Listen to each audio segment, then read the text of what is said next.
Paris. La commission électorale indépendante CEI rencontre la diaspora ivoirienne de France. La commission électorale indépendante CEI a rencontré la diaspora ivoirienne de France dans le cadre de l'installation des commissions électorales dans les représentations diplomatiques à travers le monde. Le président de la commission électorale indépendante, M. Koulibaly Kubert Ibrahim, a échangé avec ses invités et les journalistes. Il a ensuite donné des précisions sur le processus électoral en Côte d'Ivoire. À l'occasion de la révision de la liste électorale, il est loisible aux citoyens, détenteurs de peuple, de venir justifier la radiation de ceux qui ne peuvent pas dire parce que je suis devenu des Maliens. Si vous avez la preuve, pourquoi vous voulez que ce soit la commission électorale qui le fasse à votre place? Venez avec les éléments de fait, disant que ces personnes sont des Maliens et que ne sont pas des Ivoiriens. L'ayant identifié sur la liste électorale, on fera droit à votre requête. Parce que, vraisemblablement, on ne voudrait pas que des personnes qui ne sont pas ivoiriennes puissent participer à la désignation de ceux qui doivent être aux destinées de la Côte d'Ivoire. Mais faites attention de ne pas vous abreuver aux sources qui sont dubitatives, les sources qui ne sont pas sûres, parce que voulant certainement discréditer une action ou un individu. Faites attention. Parce que le colportage de fausses informations est passible d'une peine d'emprisonnement autant que l'auteur de la fausse information. Vous voyez, nous faisons ce que nous pouvons faire. Mais alors, il est bon que les uns et les autres se disent que c'est un travail de synergie entre vous et nous. Dès que vous avez l'information, vous pouvez prendre votre temps de venir à la commission ici, faire des propositions. Venez chez nous. Moi, par exemple, l'ambassadeur, le consul de Lyon, il m'a appelé pour me dire qu'il y a 3400 personnes qui sont à Nice, qui sont identifiées, immatriculées. J'ai dit, je vais là. Demain, je prends la douche. Et ce sera le cas de Saint-Cloud, ce sera le cas de Lille, ce sera le cas de Bordeaux, de Toulouse. Nous partons, mais nous faisons de sorte qu'on ne reparte pas là où nous sommes déjà partis, parce que ce sont des convertis à la matière électorale. C'est comme ça que nous faisons. En même temps, le relais est assuré par la commission locale de France.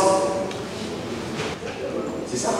Mais le cas de M. Guaro, il était sur la liste. Il en a été retiré parce qu'il y a une décision de justice qui le privait de ses droits. C'est pas la même chose. Et puis, monsieur le président Gbagbo, il est président d'un parti politique. Et le principe est que tout parti politique a vocation à conquérir le pouvoir d'État, mais à travers des programmes qu'il propose. Et à l'occasion de cela, s'il fait des critiques, mais c'est normal qu'il les fasse. Personne ne peut le lui interdire.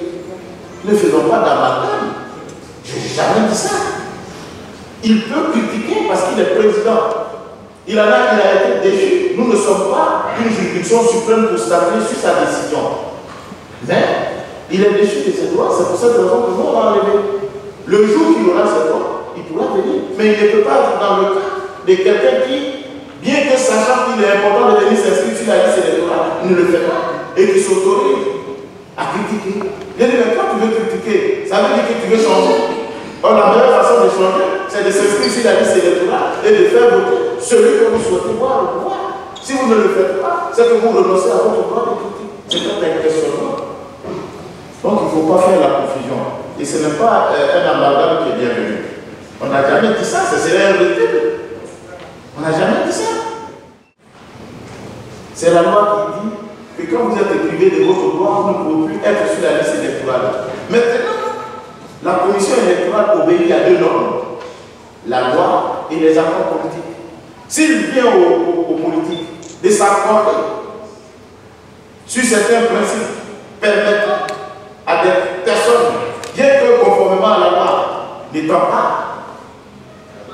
ou nous pouvons s'inscrire sur la liste électorale, on a ça. La preuve en est que, je vous ai dit tout à l'heure que le bureau de la commission électorale indépendante est élu, non? Mais est-ce que le représentant du PDCI a été élu? Mais qui est venu au sein de la commission électorale indépendante parce que nommé. Alors que les membres sont élus. Mais c'est la suite d'un accord politique. Nous ne sommes qu'un réceptacle de l'expression de la volonté des politiques et de la loi. Mais tant qu'ils ne l'ont pas dit, nous ne pouvons pas. Je ne peux pas prendre l'initiative par des verbes seul ou avec les 16 membres, dit ce que la loi ne dit pas. Et c'est pour cette raison que j'ai été désolé aujourd'hui de constater que certains militants des partis politiques disent que je fais preuve de militantisme quand je dis que l'entrée du PPACI n'a pas de base légale. Mais la base légale, c'est quand vous êtes dans la loi ou bien quand vous êtes dans un accord politique. C'est vous les mêmes. Si je m'autorise à prendre par des versements l'initiative d'inscrire quelqu'un qui ne mérite pas d'être sur la liste électorale, vous allez critiquer la commission. Je ne fais que m'en tenir à ce que la loi dit. Le jour qu'il sera rehaussé de ses droits, il n'y a pas de raison qu'on ne puisse le faire. Je vous dire cette confidence. Nous savons que quand les partis politiques sont apaisés, l'élection est apaisée. Nous, on n'a pas intérêt à ce que les partis politiques soient en désaccord avec nous. Voilà pourquoi, à chaque fois que nous commençons une opération électorale, nous rencontrons les partis politiques. Monsieur Agneau, croyez que nous avions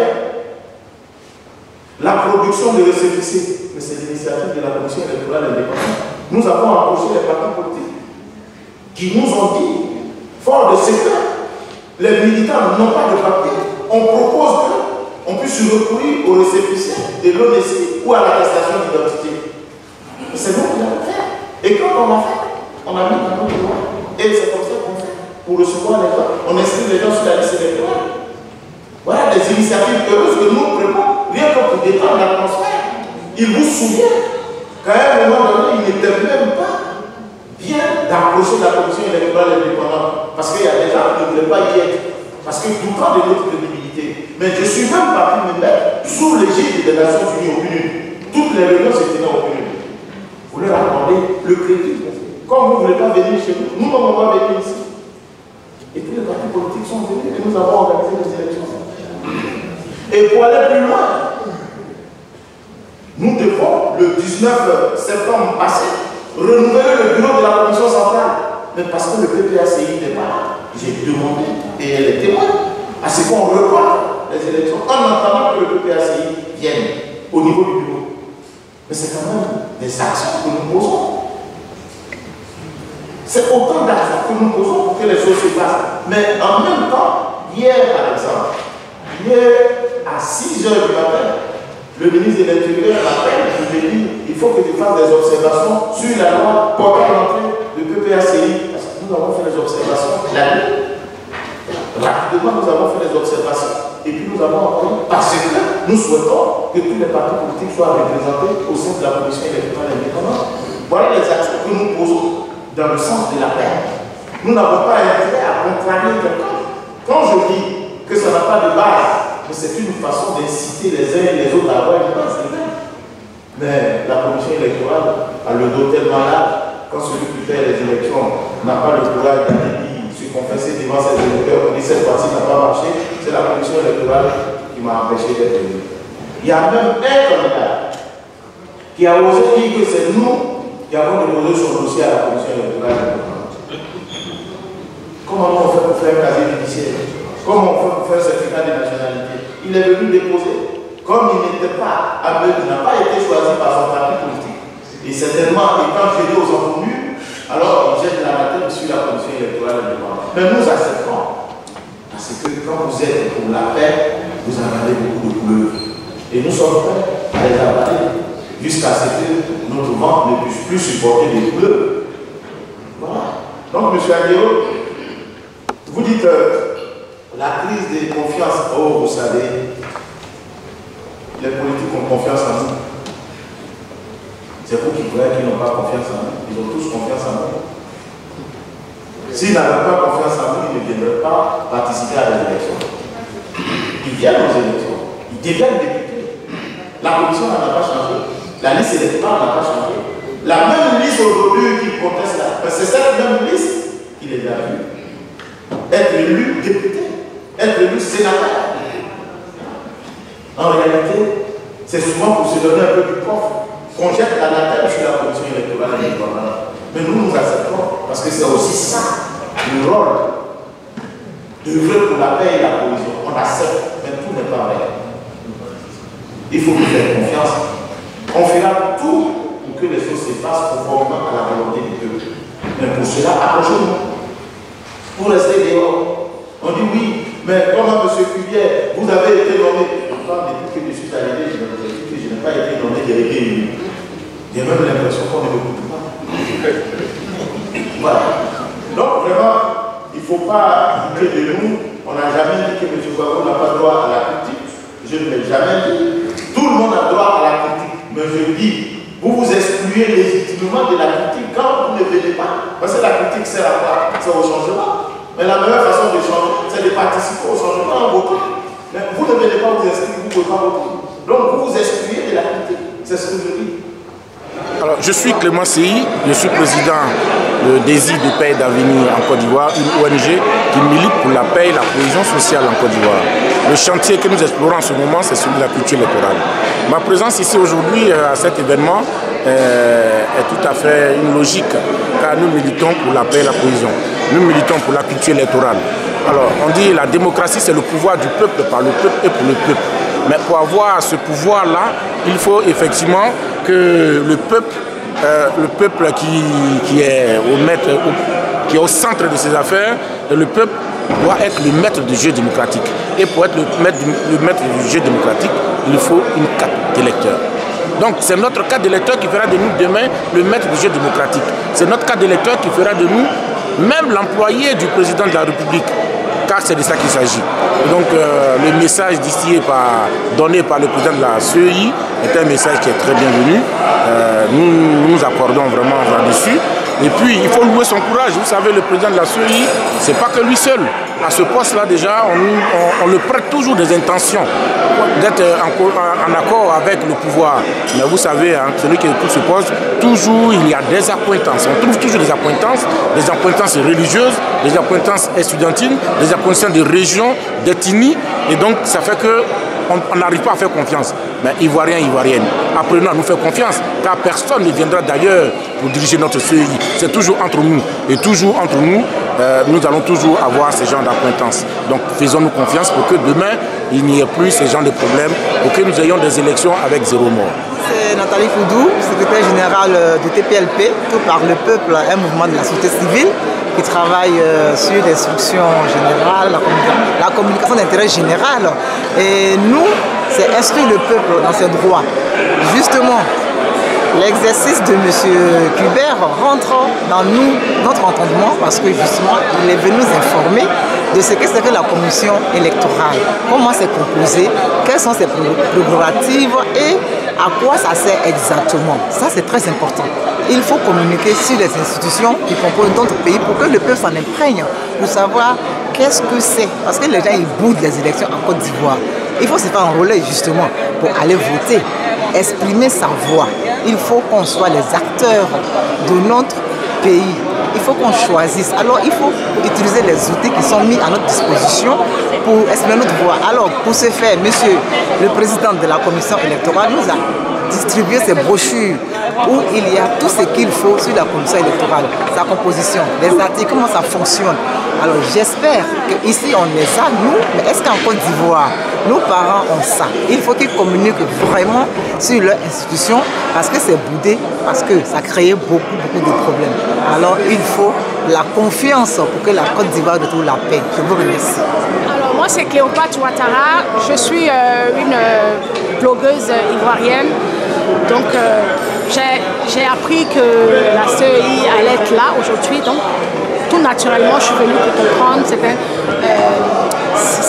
comprendre en fait son fonctionnement en fait. Et donc j'ai aimé l'intervention, même si ça a commencé un peu tard, 2 heures de retard quand même. J'ai aimé son intervention, c'est un autre grand orateur, il parle super bien, même si quelques interventions n'étaient pas de qualité, il fallait aller à l'essentiel. Dans l'ensemble, franchement, le monsieur, il a répondu à toutes les questions avec respect, avec voilà. On sait qu'il maîtrise le dossier, quoi. Donc je pars d'ici très reboostée, avec assez de connaissances sur le fonctionnement de nos CEI. Merci. Bonjour, je suis Serge Blé, président de la COGIT France. Nous sommes ici à une réception organisée par la CEI la commission ceux qui ne sont pas dans le des élections indépendantes pour venir sensibiliser les Ivoiriens à la chose politique, c'est-à-dire au droit de vote. Voilà, donc le président, M.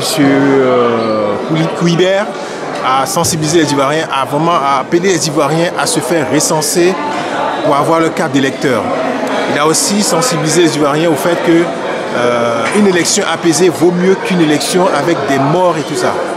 Donc c'est un peu effectivement l'objet de sa démarche ici en France, à la diaspora.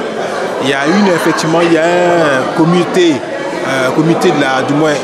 de la CEI qui est mis en place.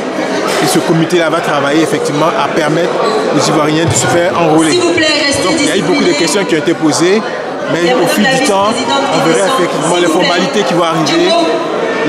La diaspora sera associée à cette démarche. Et donc, je sensibilise aussi, j'appelle tous les Ivoiriens à vouloir vraiment prendre attache avec l'ambassade, pour non seulement avoir leur pièce d'identité, et puis aussi avoir leur carte d'électeur. Pour mémoire, en 2016, la nouvelle constitution adoptée a fait mention en son article 51, alinéa 3, disposant que la commission indépendante chargée de l'organisation du référendum des élections présidentielles, législatives et locales, dans les conditions prévues par la loi, est une autorité administrative indépendante.